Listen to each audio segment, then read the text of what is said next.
Hi, I'm Dr. Carolyn Hackett. Most folks just call me Dr. Hack, and I'd like to welcome you to EMHS 6103, Research Design and Methods. I know some of you are pretty nervous about this class, so I'm hoping that this video and the next will kind of alleviate some of your worries, put you at ease, and get the semester started off right. I'm hoping you've downloaded the syllabus and the course guide, and so you've gotten yourself acquainted with some of what's going to be expected of you, and that you've gotten your textbook and looked at some of the supplemental readings so that we're starting off right. For those of you that I've not met yet, I'm really happy that you're here, and I'm really excited about this class. This is my second time teaching this class for Arkansas Tech. And the first time around, your colleagues have taught me a lot. So I'm hoping that you reap those benefits.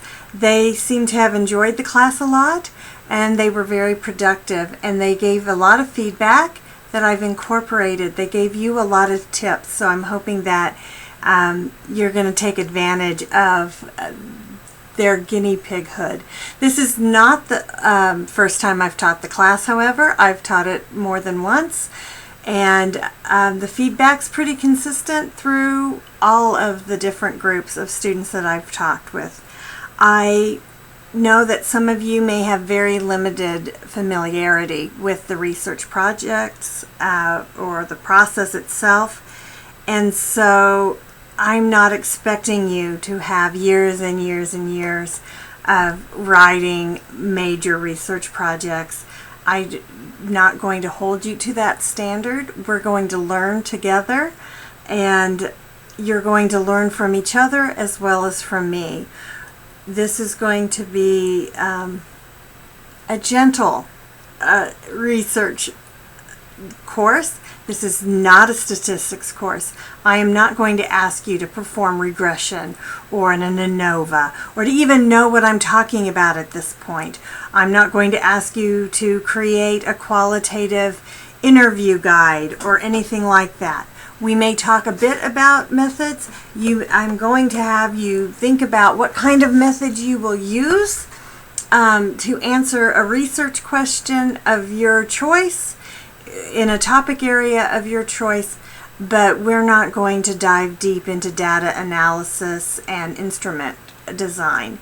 So we're going to stay on a more global level.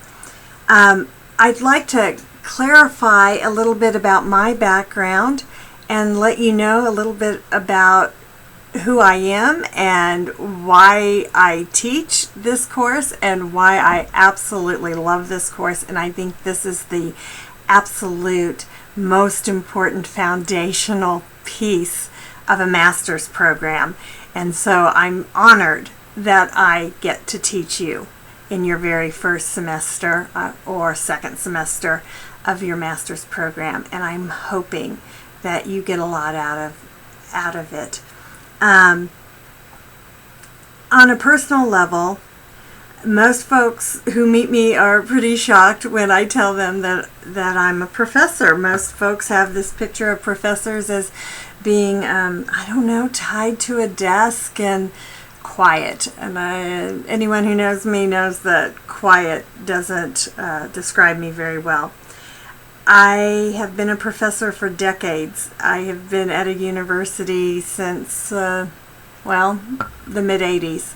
I have either been an administrator who was also a faculty member, or I've been a faculty member who was also an administrator. So I have seen both sides of the desk. I have also been a student for years and years and years. I have collected diplomas. I have a BS in exercise physiology. I have a BS in nutritional science. I have a master's in both of those fields. I also have a PhD, I'm ABD and a PhD in higher ed administration, and then I have a PhD in fire and emergency management from Oklahoma State University. I will be posting my CV for those of you who are interested in seeing what my research and my publications and my presentations are all about and what I've done in the past. So that will go up onto our Blackboard shelves shortly. I guess what I love best about the university is the exchange of ideas and new perspectives, and I can't imagine living and working in an environment that doesn't have that on a daily basis. And so I really strive to put that and build that into my classes. So that's where you come in. I expect when you come into my class that you have an open mind, that you listen to each other, that you treat each other with great respect, that you communicate openly and honestly with each other, you give each other meaningful feedback, that you are committed to the growth of each other, the learning that takes place in our classroom. This is an online class, but that doesn't mean it's any less than of a classroom than if you were sitting in front of me.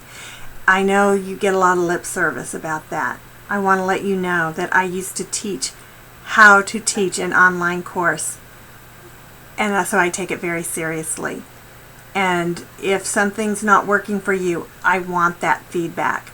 I don't want you to sit out there in Durant, Oklahoma, or Louisiana, or Maryland. I think we have somebody here who spends a lot of time out in California.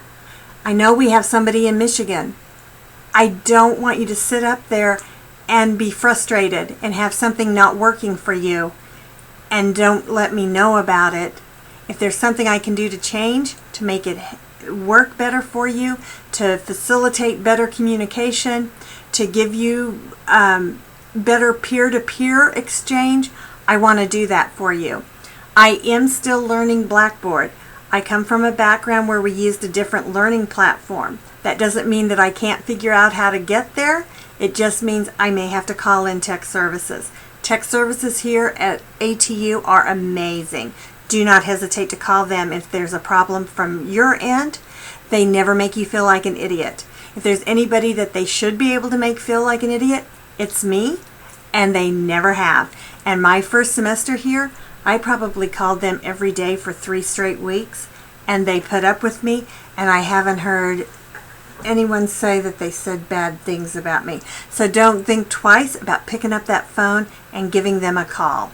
They are amazingly patient, and they will walk you through every process. So that aside, while I have spent a lot of time on a college campus, that's not my goal for you. Now, if you decide after this class or after your master's degree that you want to pursue a PhD, I will be your greatest cheerleader. But I've got to tell you, the best master's thesis or practicum project is the one that's finished. And I want to be at your graduation. I want to see you walk across that stage, take that diploma. I want to give you 2 thumbs up. I want to hear your family behind me squealing and screeching and ringing cowbells. I want to be there for the cake and the champagne. Okay, so I am not interested and invested in having you stretch out this process for years and years and years and years. I'd love to have you here for 7 years, but only if you want to be here for 7 years. So that said, I've been an educator my entire life, and I'm hoping that you allow me to fill that role for you. And I want you to know that every group of students that I've ever had for decades have been educators for me. So I will be asking for feedback from you on a regular basis. I want you to be honest and open. In an online class, it's a little more difficult to say that your feedback will be anonymous, but I don't want you to hold back because you're afraid of hurting my feelings. If there's a problem in the online classroom, I need to know about it so I can fix it. I don't always get the student's perspective. Sometimes I only see our classroom from the instructor's perspective. And in Blackboard, it's even more pronounced than in some of the other learning platforms that I've worked with.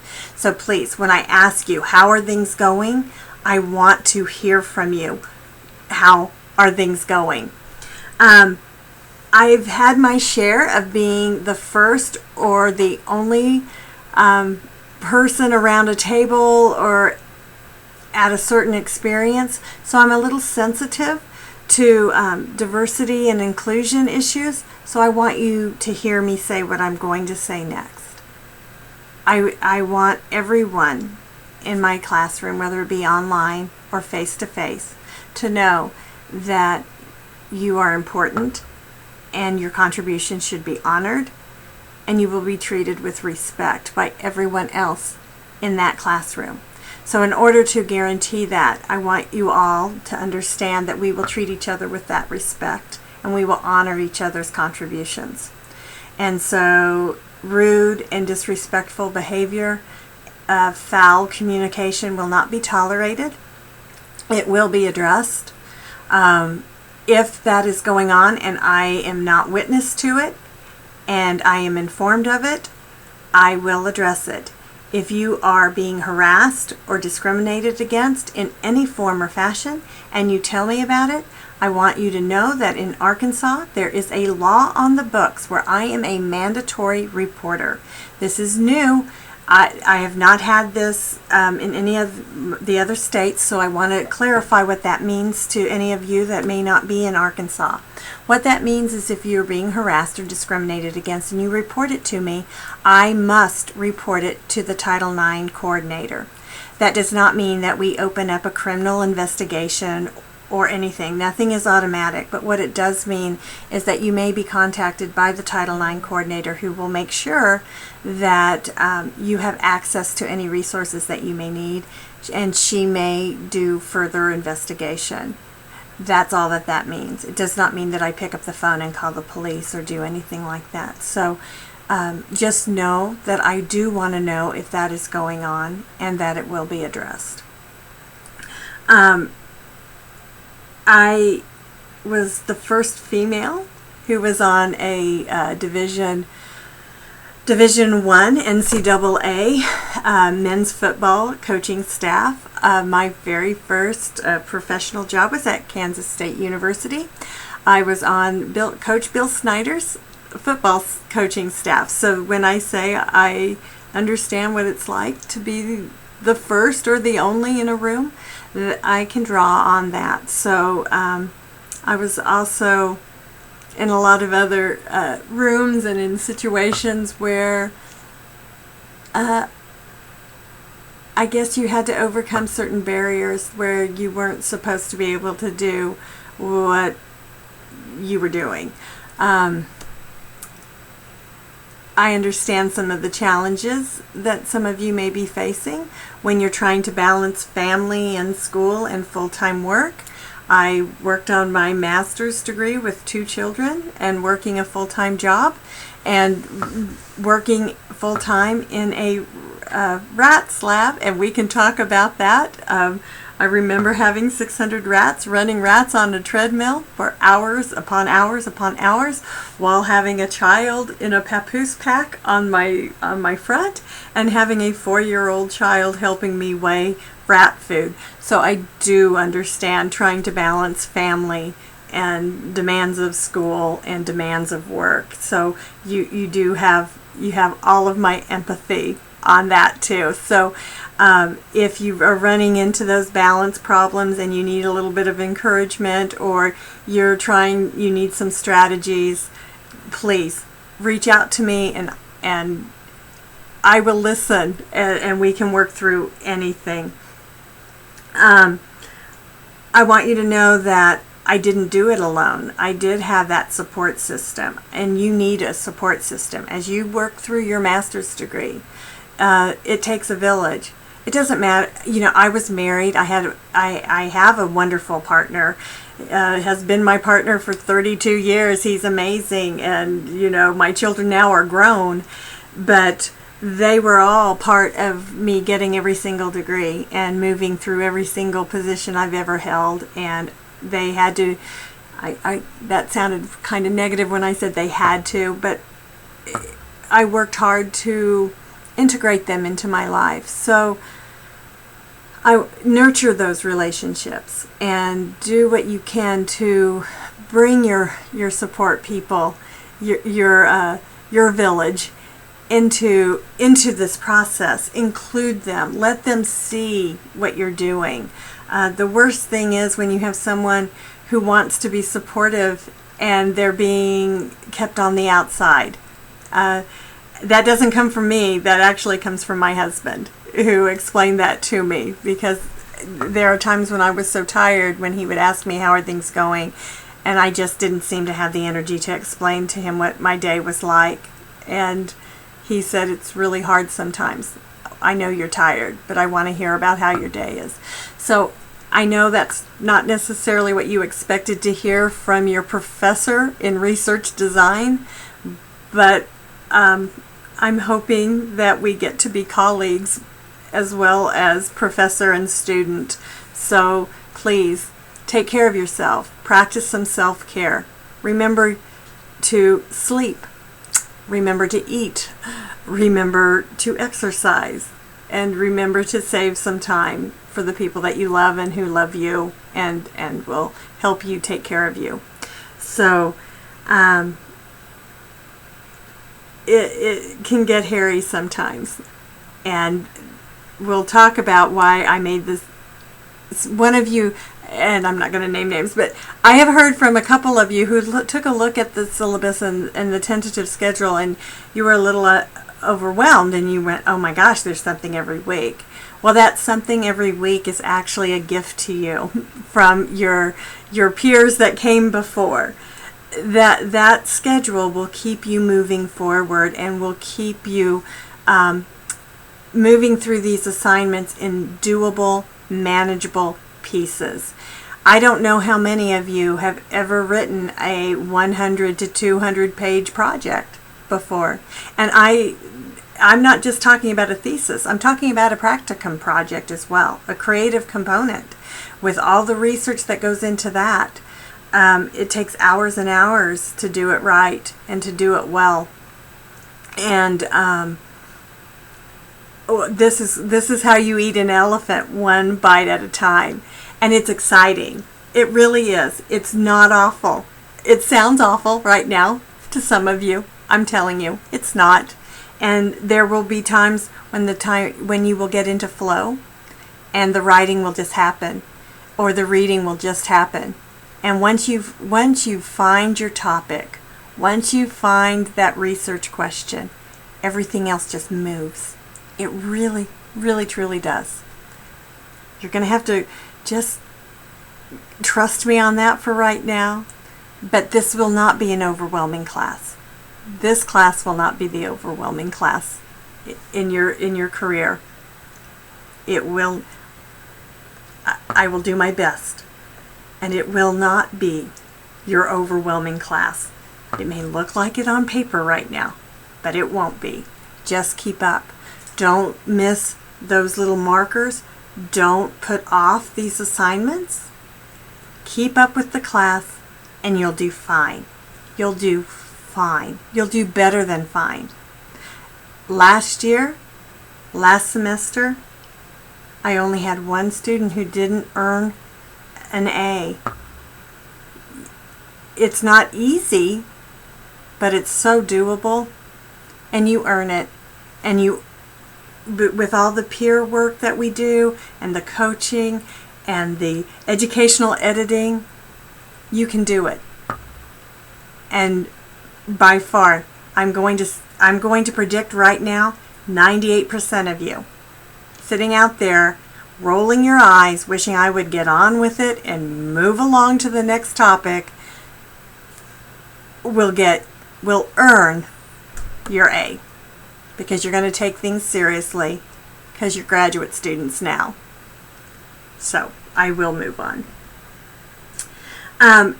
Up to now, you're probably thinking that none of what I've really shared has tied into emergency management. So I'm going to give you a little bit more of my background, and maybe you'll understand how what I've shared so far does have something to do with emergency management. I got into disaster response kind of accidentally on purpose.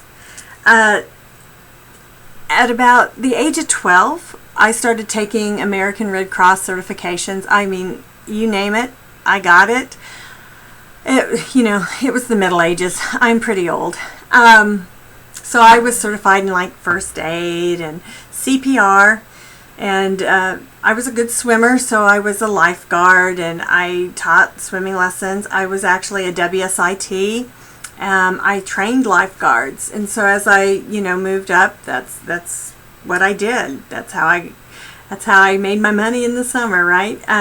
So when the local chapter of the Red Cross needed something, I was one of those volunteers that they would call up. Even though I was young and I was a teenager, I was very, very involved.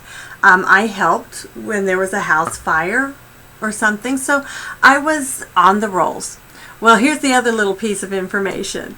I am the only daughter of a family with 4 brothers. So I had 2 brothers who were older, and I had 2 brothers that were younger, and that probably explains why I'm a bit of a princess, right?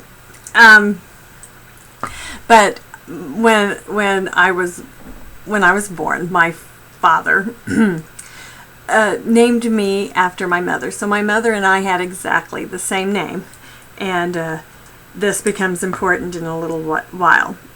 My mother died when I was 14. So when I was 18, I had just graduated from high school, and the phone rang, and it was the national office of the American Red Cross, and they were starting something called the Disaster College.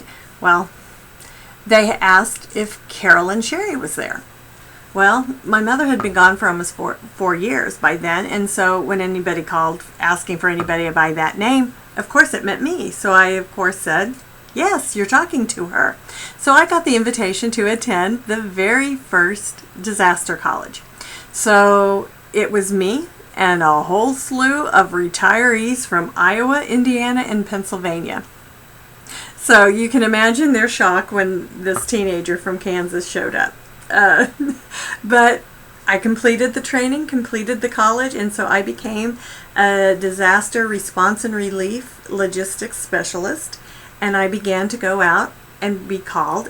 And because of where I was living at that time, which was Kansas, tornadoes kind of seemed to be where my specialty became. Although I did get called out to Hurricane Andrew, which was a really educational experience for me. Sometime, if you're interested in that, we can do a lot of talking about eye-opening experience of Hurricane Andrew.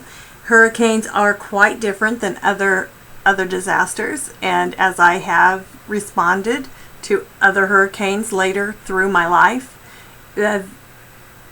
I've discovered that indeed that has held true. We still don't have, even though we have a lot of warning when they're going to come, we haven't gotten much better at responding to them in a lot of ways. So anyway, in 1993, I left K-State and I took a job with the University of Oklahoma. I was an assistant athletic director. And when I took that job, I explained to my new bosses that indeed I was an American Red Cross disaster logistics specialist that often got called out, especially to tornado sites. And they were actually very excited about this. Now you think about an athletic department, and what do you have? You have large groups of young, healthy, athletic folks who are quite interested in going out and serving the communities that come in and watch them play every Saturday, or and support their team. So they thought this was a very positive thing, and they were very supportive of this. Well, the very first call I got, being down in Oklahoma, was not a tornado. It was actually the Murrah building bombing. Now, at the time I got the call, we thought it was a gas line explosion. 17 minutes later, when I arrived at Ground Zero, it was obvious it was a bomb. And so that was one of those instances where it was the first again. It was the first time that a disaster site became a scene of a crime, and then became terrorism. And so I had that firsthand eyewitness perspective on how that shifted the response effort, the organizational collaboration, cooperation, sharing of information, credentialing. Okay, somebody else. I can spell it, I can't say it. And the processes. And that was also when I separated from the American Red Cross. Now, I'm not going to beat up the American Red Cross. I think they do some amazing things. In 1995, they had a very restrictive mission. And it was 2:30 in the morning, and I had been at Ground Zero for hours. And I had a team that was going to be coming out of Ground Zero in about 10 minutes.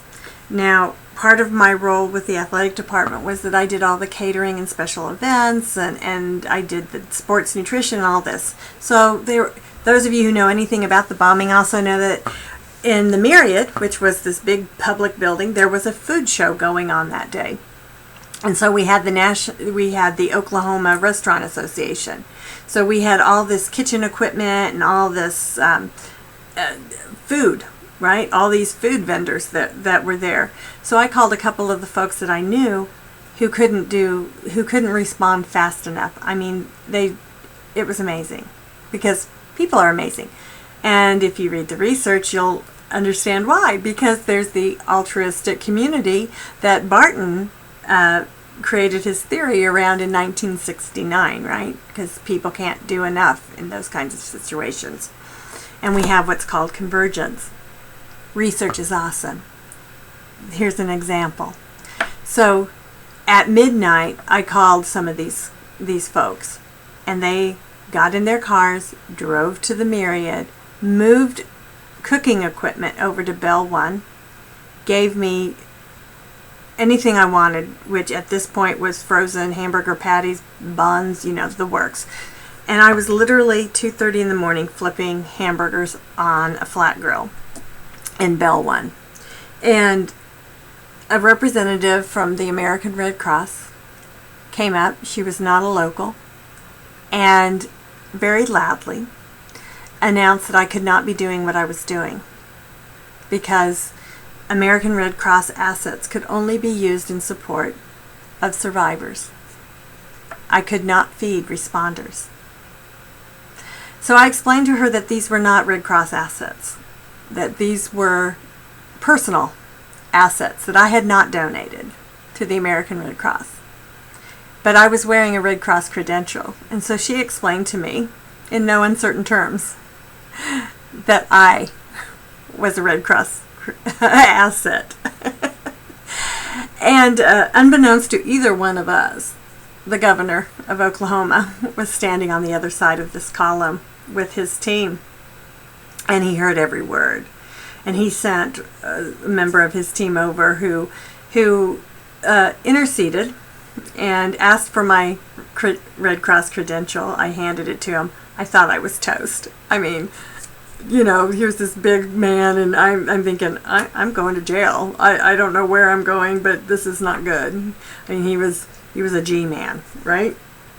So I give him my credential. He hands it back to the woman, and he said that she could leave now, because I was now a member of the governor's team. So I was adopted, basically, by Governor Keating and his team. And so that began one of the most amazing adventures of my life. I did a little bit of everything from support the doggy mash to do volunteer coordination and perimeter coordination and donation coordination. And if it needed to be coordinated, basically that became my middle name. So I think I just gave you maybe 20 ideas for research topics just from that one incident and this one story. So this is how you get your research topic. This is how you get your research questions. Think about some of the things you've done, and we'll build on that. So that's how I got into emergency management. I spent 30 days there at the Murrah building bombing. Now, I had worked months and months and, years previously, and I'd worked many, many incidents prior to that Murrah building bombing. But that was the incident where I knew that I was going to have another career change. I was already working on my PhD in higher ed admin. I was near completion, but I knew that when I had the opportunity, I was going over to what I call the light side. I was going to the light. I was going to be in emergency management. So I began to look for emergency management doctorate programs. There weren't any at that time. So a little while, time passes. I took a job at Oklahoma State University. They, in 2010, I believe, they started a PhD program. So I did not start in 2010 because of my work demands, but as soon as I could, I think it was 2012 when I started my PhD and completed. And so as soon as I completed my PhD, I had the opportunity to come to Arkansas Tech and couldn't wait to get here. Arkansas Tech is an amazing program. You may not realize how amazing Arkansas Tech's program is. Sometime I hope we get to go to conferences together and we can sit over a beer and I will wax poetic about why I was so excited to get a phone call from Arkansas Tech to invite me to come interview with them. This is it may not be fancy, but it's my idea of heaven. I'm feeling pretty good about being here, and so I'm hoping that you feel about the same way. We are the first accredited emergency management higher ed program in the country. Pretty special. And when you go out nationally and internationally and you talk to people and you say that you're from Arkansas Tech, it matters. So it matters to me that when you're going out telling people that you're from Arkansas Tech, that you're prepared to perform like you're from Arkansas Tech. So I want you to be successful, and I want you to have the preparation that it's going to take for you to be successful. So when I talk about my research, I'm not talking about going and spending sitting in front of a computer screen for hours and hours and hours and nothing else. I get dirty. I put on a hard hat. I have steel-toed shoes. I go out and I get to interview and work with, really hard-working folks that are responding and helping with the recovery, the organizations, the individuals who are working from that perspective. I also work with the survivors themselves and the grassroots organizations. I get to talk to them. They are the strongest people that I've ever met, and how they come together and the strategies that they use and the resources that they use. And we think that we have the answers, and we don't have the answers. There are so many things that we need to know, and so many things that we overlook. And so many of the questions, we ask so many of the wrong questions. Or we ask the right questions, but we're not listening when they give us the answers. Or we don't test the right questions. Or we assume we know the right answers. And so the research is so critical, because the pool of resources that we have available to us are shrinking. And the demands on those resources are increasing. And anyone will tell you that the frequency of disasters, the risks, and I don't care if we're talking homeland security type risks, or if we're talking natural disasters, if we're talking complex emergencies, if we're talking environmental refugee situations, it's not getting any better. The one thing I will say about emergency management students is if they're good, if they know their stuff, they have job security. So our job, your job, with your master's degree, is to become a master of the discipline. You will need to have the skill and the knowledge base to be able to interpret or perform some of the research to figure out What are the best practices? Do you just take Bubba's word over a beer because that's the way he's done it every year since 1978? Or do we want to know, is that really the best way to do it? That's why we do the research. Research is scientific, it's systematic, it's empirically based. We don't just take somebody's word for it. We don't read the magazines. We read peer-reviewed journals. You can use very specific sources, and we'll go over that. You'll have the opportunity to learn the difference, and I really hope that you will. My own personal research areas are pretty widespread. It's all disaster cycle, but response and long-term recovery, kind of where my heart lives. Community-based adaptive capacity, social capital, community-based resilience, probably my specialties. Again, if this is something that you're interested in, I promise I will post my CV. Some of you have asked to see it. It's not a secret. I thought it was up on the departmental website. We're going to figure out why it's not. Apparently none of our CVs are up. They used to be, so I'm not sure why it disappeared. So we're working on it, so be patient. I seem to be working a lot in the preparedness area, preparedness and planning processes right now. So if any of you are interested in earthquake preparedness, a little later on in the semester, I may have some grant opportunities for you. Grants equal money, folks.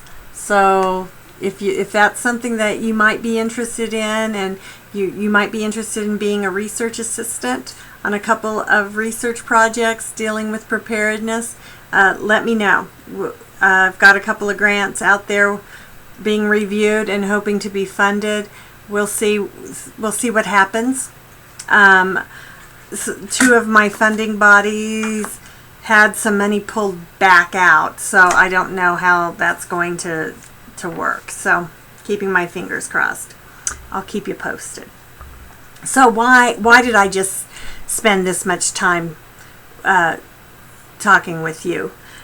I want you to know that my practice informs my research, and my research has informed my practice.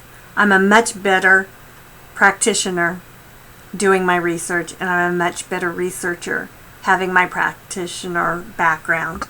And I think that's what you'll find within yourself. The two shouldn't be separated. It really does help to have both perspectives. It helps you talk to each other. It's a bad assumption to think that practitioners can't understand the research, or that researchers can't understand what a practitioner goes through. We really can talk to each other. There really can be some understanding and sharing. I understand that research can be daunting, especially the first time that you do it. But I'm telling you, you can do it. And the hard stuff, it's hard for everybody. It's daunting to me, and I've been doing it for years and years and years. And the hardest step is the first step, and that's finding your research question and putting your thoughts onto paper. It doesn't have to be perfect. It's never perfect. I want you to say it with me. This will be the worst thing you will write. Every time I write something, it's the worst thing I write. Because the next time when I come back to it and I edit it, it becomes better. So don't wait for it to become perfect. Don't wait to find the perfect word or the perfect phrasing or the perfect anything. Get it on paper. We can work with it. Okay? Keep things moving forward.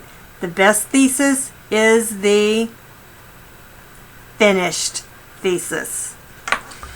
Okay, and then I wanted to give you a glimpse on why I love this class. and why I love research and why I love emergency management and why I think it matters.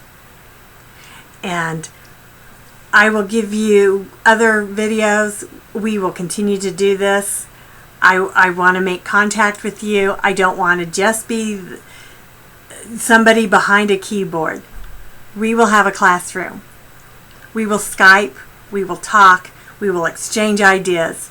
So welcome to Research Design and Methods, Fall 2016. I'm excited to welcome you to this course. I hope we have a great time. I hope you learn a lot. Hang tight. It's going to be a fabulous ride. I'll talk to you soon.